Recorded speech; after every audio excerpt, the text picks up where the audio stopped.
Bem-vindos a mais um vídeo aqui do canal Falando de Tática. Como é que vocês estão? Pessoal, vocês estão vendo que o cenário aqui está um pouquinho diferente, né? Eu estou numa viagem de trabalho e aí por conta disso não estou em condições de fazer um material como eu gosto de fazer, como eu gosto de trazer para vocês, como vocês merecem. Então, por conta disso, tem uma frase antiga, né, que diz que, como é que é? Quem tem amigos não morre pagão. Enfim, quem tem amigo tem tudo nessa vida, pessoal. Resumindo. E aí eu tenho um amigo que sabe tudo de Flamengo, que sabe tudo de futebol, que é o Vitor Falso 9. E aí ele preparou um pós-jogo aqui espetacular que eu vou trazer para vocês falando sobre Flamengo 1, Fluminense 4, Fluminense 4, Flamengo 1. Acho que ficou até barato, né? Uma belíssima atuação do time do Fernando Diniz. Bacana ver o Diniz levantar uma taça, né? Já estava na hora. E uma atuação pífia, assim, da equipe do Vitor Pereira. Uma atuação melancólica do rubro-negro da Gávea. Então, gente, fiquem com essa análise pós-jogo aí do Vitor, que é muito craque, que sabe tudo e que vai trazer aí um conteúdo de qualidade, daquele selo de qualidade do Vitor Falso 9, esse craque, tá bom? Espero que vocês gostem. Deixa o like aqui no vídeo, se inscreve no canal, deixa um comentário o que você achou, tá? E vamos que vamos. Beijo! Fala, galera do Falando de Tática, uma honra estar aqui. Um abraço, Rafinha. Vamos direto para análise.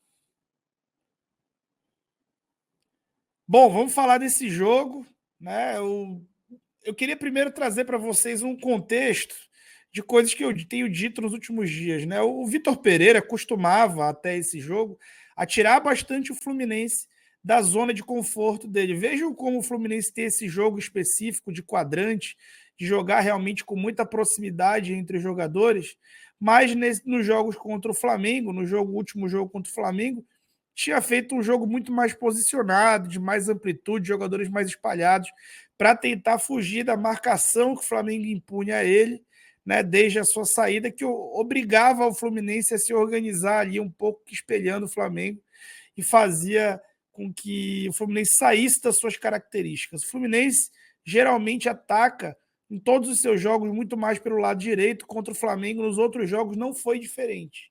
Porém, nesse jogo, tudo foi diferente. E sobre isso a gente precisa falar aqui. Bom, a escalação anterior dos times está aqui e foram algumas mudanças em cada time. Né? No Flamengo, o Matheus França sai para a entrada do Gabigol, que tem algumas implicações que vão ser mencionadas aqui nesse vídeo. E no Fluminense, o Martinelli lesionado e o David Braz também ali, meio lesionado, meio fora do time, mudam e saem aí para dar entrada ao Marcelo, que fez uma baita partida, né? Craque aí, Real Madrid e Fluminense.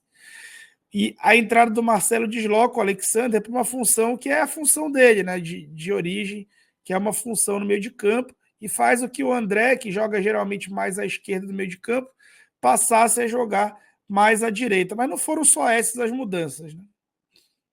Aqui eu vou passar o primeiro vídeo para vocês terem, só para vocês entenderem um ponto que eu quero falar. Aos 9 minutos de jogo, olha o que aconteceu. O Flamengo estava preparado para marcar alto, tentando sufocar alto o Fluminense, que é o que fez o Flamengo ter essa superioridade no jogo anterior contra o próprio Tricolor. E aí o Fábio fez o quê? Quebrou a bola, deu o chutão, foi para o chutão aos 9 minutos do primeiro tempo. Por que eu separei esse lance? Né? Parece um lance besta, é um chutão.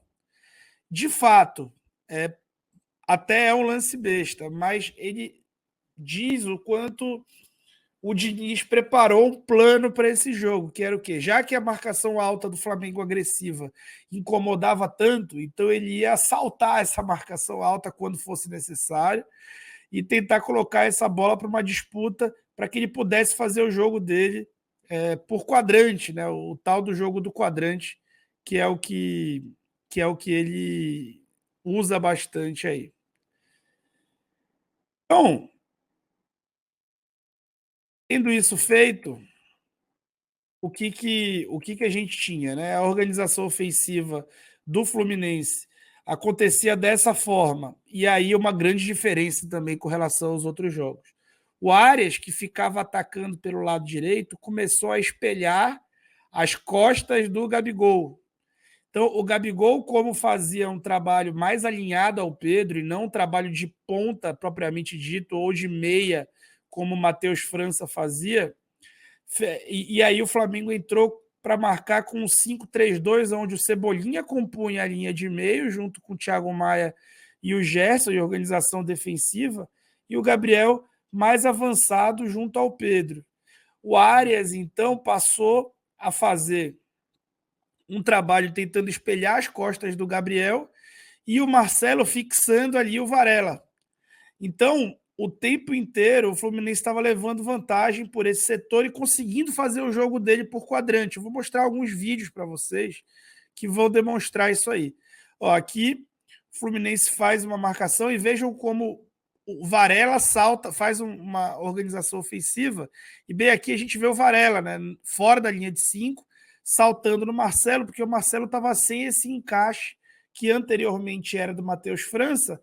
Nesse jogo deveria ser do Gabigol, só que o plano de jogo do Vitor Pereira colocou o Gabigol para fazer uma marcação mais alinhada ao Pedro, e ao fazer esse trabalho defensivo mais alinhado ao Pedro, e acabou ficando com menos função, o Flamengo com um homem a menos no momento defensivo.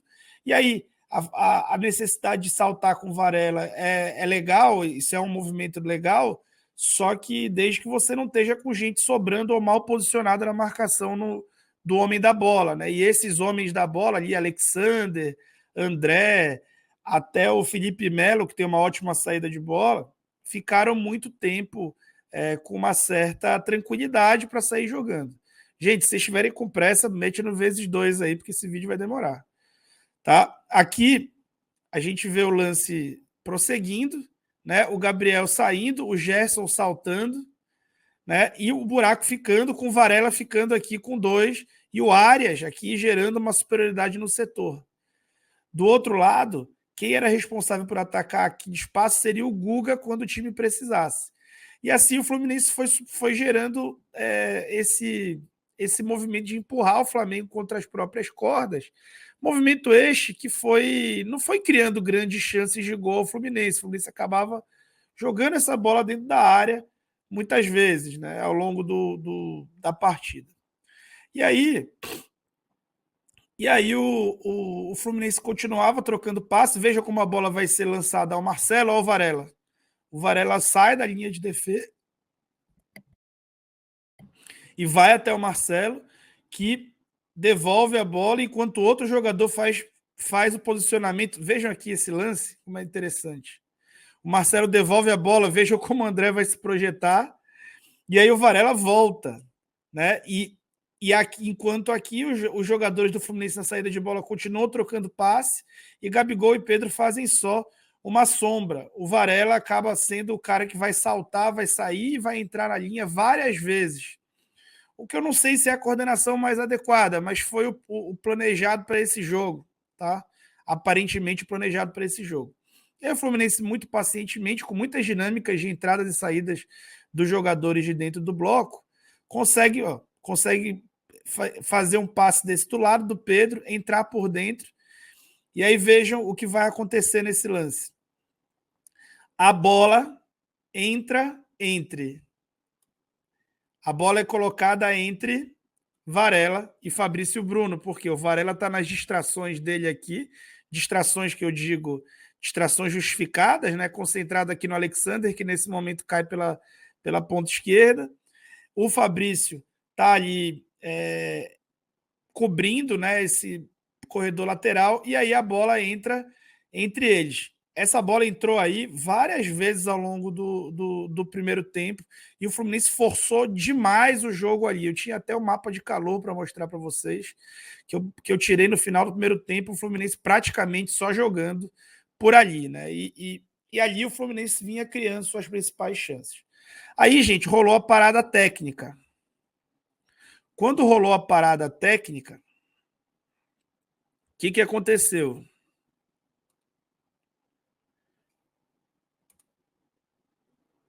quando rolou a parada técnica, aconteceu o seguinte. E aí, quando rola a parada técnica, o Vitor Pereira inverte Cebolinha e Gabigol de posição, o que faz com que o Arias volte para o lado direito e comece a receber bolas longas. E aí, vamos ver o que acontece ali para o Fluminense abrir o placar. Né? O Flamengo, com superioridade numérica no setor, recupera a bola e tem a bola limpa, né? Com bastante gente do Flamengo ali no setor da bola, podendo fazer ali, recuar a bola. O time está 0-0, está sendo campeão. A bola vem para o pé do Fabrício Bruno e ele dá esse passe aí por dentro. A bola é perdida, né? O Marcelo já está no campo de ataque, ele só vai para o setor da bola para cumprir o quadrante, que é o que o Fluminense faz bem, e aí faz a mágica dele, né? O Marcelo, o jogadoraço que é. Então, é interessante aí para vocês verem como é que surgiu o gol, né? O gol do Fluminense que gera aí essa vantagem inicial no marcador. Depois disso, né, começa uma série de descontrole emocional do Flamengo.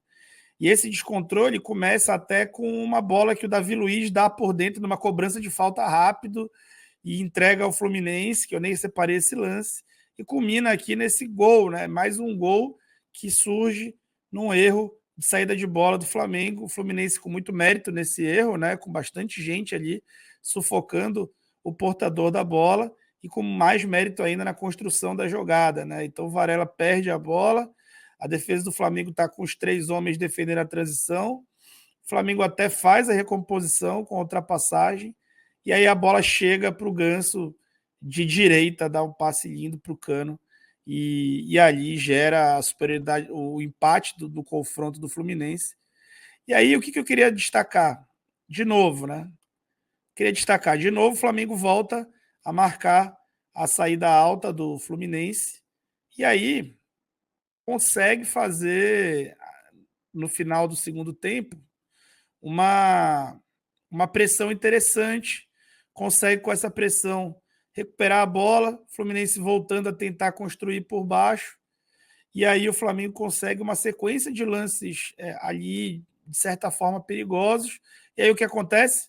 O Fluminense volta a quebrar a bola para tentar gerar superioridade, para tentar recuperar a segunda bola, gerar superioridade no setor ofensivo. Então, toda vez que o Fluminense se via ameaçado por essa marcação mais agressiva alta do Flamengo, ele quebrava a bola para tentar disputar lá no quadrante.